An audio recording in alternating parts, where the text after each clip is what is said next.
দেশের একটা খরস্রোতা নদী।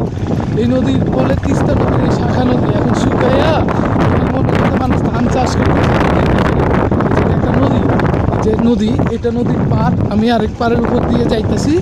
হ্যাঁ, এই যে নদী দেখেন, অবস্থাটা দেখেন। মানে তিস্তার যে পানি বন্টন হয় সেটা আমাদের জন্য কত দুঃখজনক সেটা একটু দেখেন। এই পুরো নদী শুকিয়ে গেছে, একটু পানি নাই।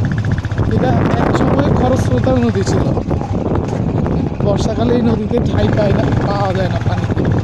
এটা একটা পুরো একটা নদী, পাশে নদী অঞ্চল। আমরা নদীর পাড় দিয়ে মোটরসাইকেলে যাইতেছি, বাট নদীতে কোনো পানি নাই, ধান চাষ হচ্ছে। তিস্তা নদীর প্রভাব যে কতটুকু পড়ছে তিস্তাবাদ, হ্যাঁ, এটা আমরা সলিউশন চাই, আমরা বাঙালি এটা সলিউশন চাই, এই তিস্তা নদীর সলিউশন চাই। এটা একটা নদী, একটা নদীর সাথে হাজার হাজার মানুষের জীবন জড়িত। কেউ কৃষি কাজ করতেছে, কেউ মাছ চাষ করতেছে, টোটাল নদী শুকায় আছে। এটা সমাধান যত দ্রুত হবে মানুষ তত দ্রুত উপকৃত হবে। এই যে নদী, মাইলের পর মাইল নদী শুকায় আছে, দেখতে থাকেন আপনারা। এই নদী, এটা কিন্তু কেউ বাদ দেয় নাই, এই পানি কেউ মানে শেষ করেও নেয় না, নদীতেই পানি মানুষ করবে, নদীতেই পানি।